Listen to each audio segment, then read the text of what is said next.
Hi all, അസ്സലാമു അലൈക്കും. Welcome back to Silnas kitchen.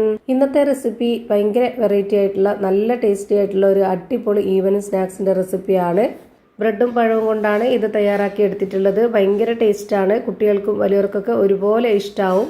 അപ്പോൾ ഇതെങ്ങനെയാണ് തയ്യാറാക്കുന്നതെന്ന് അറിയാനായിട്ട് വീഡിയോ സ്കിപ്പ് ചെയ്യാതെ മുഴുവനായിട്ടൊന്ന് കണ്ടു നോക്കണേ. റെസിപ്പിയിലോട്ട് കടക്കുന്നതിന് മുമ്പായി സിൽനാസ് കിച്ചൺ ചാനൽ ആദ്യമായിട്ട് കാണുന്നവരാണെങ്കിൽ പ്ലീസ് ഒന്ന് സബ്സ്ക്രൈബ് ചെയ്തേക്കണേ. ഒപ്പം ഈ വീഡിയോസ് നിങ്ങൾക്ക് ഇഷ്ടപ്പെടുകയാണെങ്കിൽ ഒരു ലൈക്ക് ചെയ്ത് ഷെയർ ചെയ്ത് സപ്പോർട്ട് ചെയ്യാനും മറക്കരുത്. ഇനി നമുക്ക് ഇതെങ്ങനെയാണ് തയ്യാറാക്കുന്നതെന്ന് നോക്കാം. ഇതിനായി ആദ്യം തന്നെ ഒരു 3 നേന്ത്രപ്പഴം എടുത്തിട്ടുണ്ട്. മീഡിയം പഴുപ്പുള്ള പഴമാണ്. ഒരുപാട് നന്നായിട്ട് പഴുത്തു പോയ പഴം ഇതിനുവേണ്ടി എടുക്കരുത്. അപ്പോൾ ഇതിൻ്റെ പരുവം തെറ്റിപ്പോവും. അപ്പോൾ കറക്റ്റായിട്ട് കിട്ടണമെന്നുണ്ടെങ്കിൽ ഈ ഒരു പഴുപ്പുള്ള പഴം തന്നെ എടുക്കണം. ഇനി നമുക്ക് ഇതിൻ്റെ തൊലി കളഞ്ഞെടുക്കാം. അങ്ങനെ ഞാനിവിടെ ഇത് തൊലി കളഞ്ഞെടുത്തിട്ടുണ്ട് 3 എണ്ണവും. ഇനി നമുക്ക് ഒരു പഴം എടുത്തിട്ട് ഇതുപോലെ അതിൻ്റെ നടുഭാഗം ഒന്ന് കട്ട് ചെയ്ത് കൊടുക്കണം. എന്നിട്ട് അതിൻ്റെ ഒരു പീസ് എടുത്തിട്ട് ഇതുപോലെ 4 ആക്കി കട്ട് ചെയ്തെടുക്കണം. അപ്പോൾ ഒരു പഴം നമുക്കിവിടെ 8 പീസായിട്ട് കിട്ടും. ആ ഒരു പരുവത്തിൽ നമ്മൾ ഇതുപോലെ 3 എണ്ണവും കട്ട് ചെയ്തെടുക്കണം. ഇതേപോലെ തന്നെ ഞാനിവിടെ 3 പഴവും കട്ട് ചെയ്ത് വെച്ചിട്ടുണ്ട്.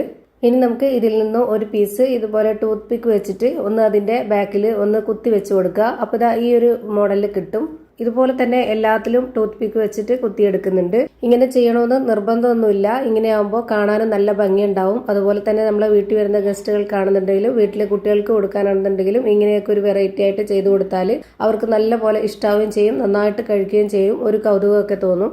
ഇനി നമുക്ക് കോട്ട് ചെയ്തെടുക്കാനുള്ള ഒരു മിക്സ് തയ്യാറാക്കി എടുക്കാം. അതിനായിട്ട് ഞാനിവിടെ ഒരു ബൗൾ എടുത്തിട്ട് അതിലേക്ക് ഒരു കോഴിമുട്ട പൊട്ടിച്ചൊഴിച്ച് കൊടുത്തു.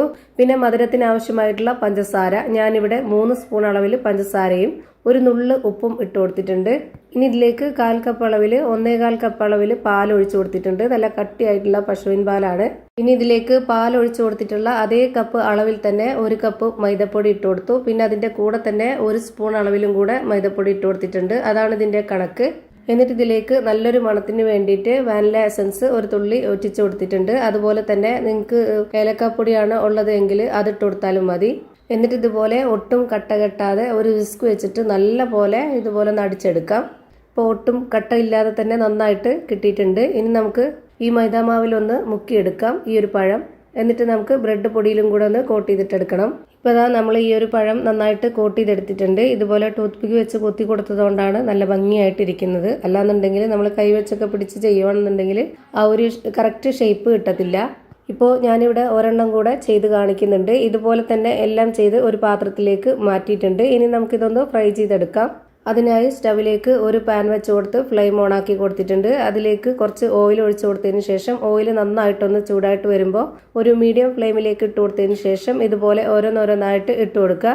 എന്നിട്ട് ഇതുപോലെ നന്നായിട്ടൊന്ന് ഫ്രൈ ചെയ്തെടുക്കാം. തിരിച്ചും മറിച്ചൊക്കെ ഇട്ട് കൊടുത്തതിന് ശേഷം ഒരേ ഫ്ലെയിമിൽ തന്നെ വെച്ച് കൊടുക്കാൻ വേണ്ടി നോക്കുക. ഒരുപാട് ഫ്ലെയിം കൂട്ടി വെച്ചാൽ പെട്ടെന്ന് കരിയുകയും ചെയ്യും, അകമൊന്നും വേവയില്ല. അതുപോലെ ഫ്ലെയിം കുറച്ച് വെച്ചാൽ വാടി പോവുകയും ചെയ്യും. അപ്പോൾ അതുകൊണ്ട് എത്ര എണ്ണമാണോ ഫ്രൈ ചെയ്തെടുക്കുന്നത് അത്രയും സമയം വരെ നമ്മൾ ഇതുപോലെ തന്നെ ഒരേ ഫ്ലെയിമിൽ ഫ്രൈ ചെയ്തെടുക്കുക. അപ്പോൾ എല്ലാം ഒരുപോലെ തന്നെ കിട്ടും. ഇപ്പോൾ ഇതാ കാണാൻ നല്ല ഭംഗിയായിട്ടുള്ള നല്ല ടേസ്റ്റി ആയിട്ടുള്ള ഒരു അടിപൊളി വെറൈറ്റി പലഹാരം റെഡിയായി കിട്ടി. അപ്പോൾ ഇത്രയേ ഉള്ളൂ ഇന്നത്തെ വീഡിയോ ഇഷ്ടമായാൽ ലൈക്ക് ചെയ്യാനും കമൻറ്റ് ചെയ്യാനും ഷെയർ ചെയ്യാനും മറക്കരുത്. അതുപോലെ തന്നെ ഞാനിടുന്ന പുതിയ വീഡിയോസ് നോട്ടിഫിക്കേഷനായിട്ട് കിട്ടുന്നതിന് വേണ്ടി സബ്സ്ക്രൈബ് ചെയ്ത് ബെല്ലൈക്കൺ അമർത്തി അതിൽ ഓൾ എന്ന ഓപ്ഷൻ എനേബിൾ ചെയ്ത് കൊടുക്കാനും മറക്കരുത്. പുതിയൊരു വീഡിയോയുമായി വീണ്ടും വരും. Thank you for watching.